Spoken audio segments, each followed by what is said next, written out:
everybody? Welcome to the second installment of our vintage motorized bike we got going on here. So the first job I kind of want to accomplish on this today is making a belt tensioner that goes under here and pushes the belt up. And to do that, I first need to make somewhere to put your feet, and I'm going to probably have like a bent tube, and then from there I can measure out where I need the pedal tensioner thing. Alright, so like I said, the first thing I need to do is make somewhere to put your feet. So I decided to bend this tube to a 90 degree, and then the center of that hoop will weld to the bike, and then the pegs will come off of it. Here I'm actually just notching the tube so that the pegs can kind of fit nice and snug onto that hoop. I then notch out the middle, and then that's going to go on the bike frame.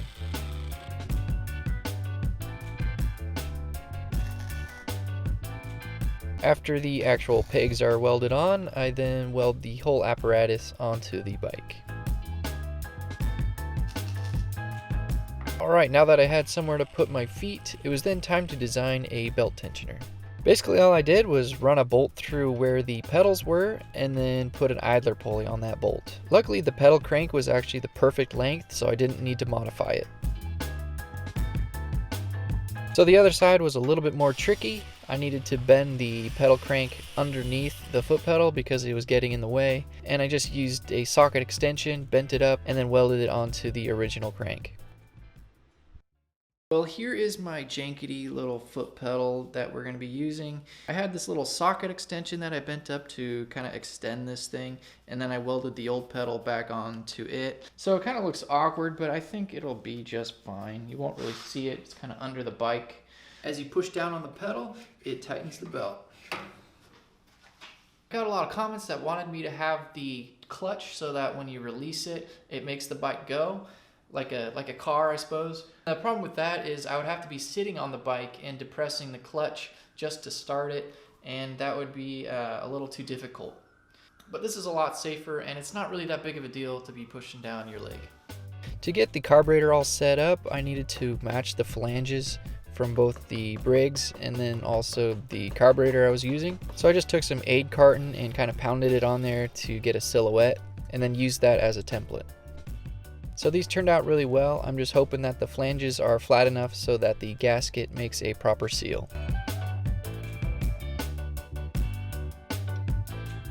Next, I'm going to use a series of galvanized pipe to connect the two flanges, and it'll have two right angles and then a little section in the middle that's about 3 inches. I had to notch a little bit out of the right angle so that it cleared the bolts. So that is the engine side of the connection. And then next I work on the flange for the carburetor. Once the whole thing was complete, I took a Dremel and just tried to make the bore as smooth as possible. And then finally I pinked it up to make it look less like crap.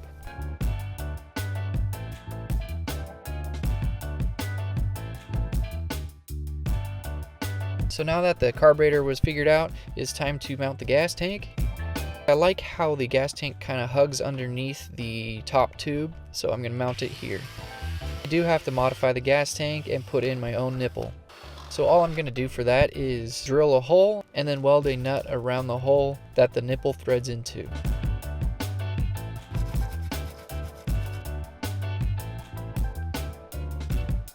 So next I need a way to mount the actual gas tank to the frame. So I'm going to use the original bolt pattern on the gas tank and then make some sort of bracket off of that. So for that I just measured all the holes and then cut it out on the plasma cutter.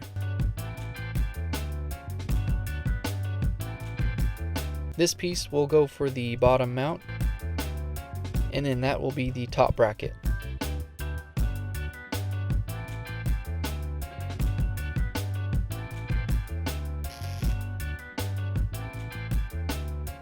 And then as you can see, the nipple just screws right into the gas tank, and hopefully it doesn't leak.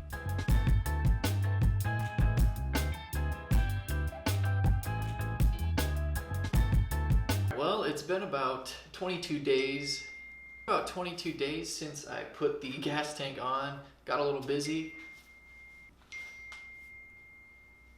Now the bulk of the bike is pretty much finished, and it's just time to do little things.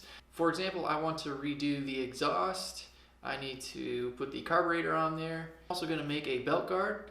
In fact, let me show you what I got planned for that. So for the belt guard, I actually went and cut out this piece. It didn't turn out quite the way I wanted it, but I'm just gonna make do with what I have. Basically, it just goes on around the top like that, and then these bolt on, and then I also have this big bolt right here. It kind of has two purposes. It's actually for a belt guard, but then also it's a support for our bearing. And basically the belt guard is gonna bolt onto the bearings as well right here. I'm gonna go ahead, start cutting this piece, and then kind of bend it around this, and then see how it starts looking. This next part is just going to be a lot of tacking and then curling and then tacking and curling. And then by the end of it, we should have something that protects your legs from the chain. It was pretty hard getting this sheet metal to perfectly hug that main piece, but after manhandling it a little bit and using the vice grips, we got it to work. I wasn't liking how far out the chain guard was protruding, so I decided to cut it in half. I also had to cut it at a little bit of an angle so that it wouldn't interfere with the sprocket in the chain. Anyway, I move on to making the exhaust, and basically I just threw this pipe into the pipe bender and made an S-bend, and then I welded this muffler slash tractor exhaust flap combo thing on there. I put the flap on there because I felt like it kind of matched the theme of the bike. After the exhaust was done, I fabbed up and welded these brackets onto the gas tank so that we could mount a little headlight on it. I put the headlight on there because the gas tank by itself looked a little awkward, and the headlight helps tie it all together.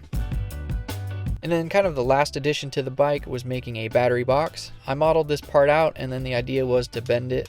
So unfortunately, I don't have a proper bender, so the battery box kind of looks like it has scoliosis.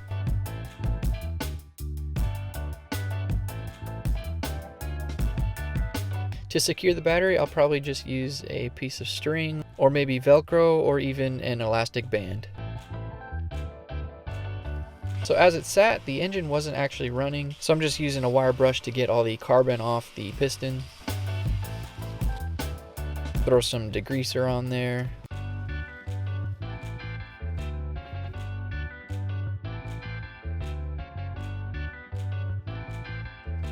I still wasn't getting sparks, so I took the flywheel off and then inspected the points and condenser, and it actually looked really clean, so I just put it back on and decided to switch out the magneto with a donor engine's magneto.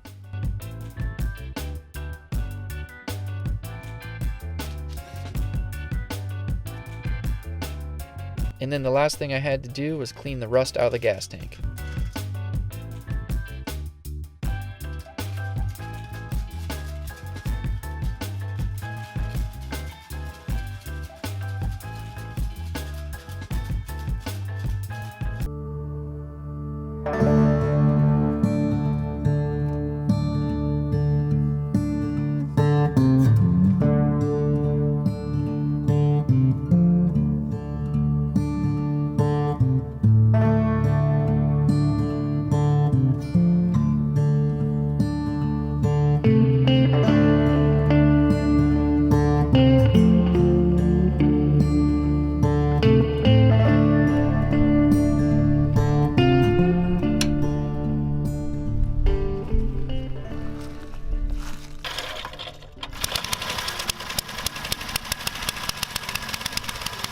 Well guys, I really love how this thing turned out.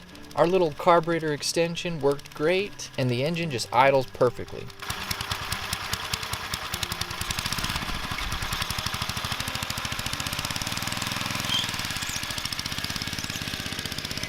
A few things that I do need to add in the future is, of course, a kickstand, and then it still doesn't have rear brakes. I didn't quite figure those out yet.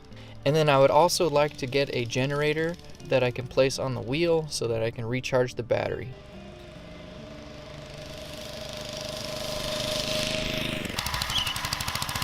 One thing that I hope is fixable is the belt squealing. I'm wondering if I can maybe put some WD-40 on it, or as the belt gets worn in, it stops squeaking. This bike is perfect for putting around. I can probably hit somewhere between 25 to 30 miles an hour on it, which is a perfect speed. For some reason, after driving it around for about 30 minutes, it died on me. So I'm thinking either there was still rust in the gas tank or I lost spark for some reason, and I guess I just have to get rid of the bike now.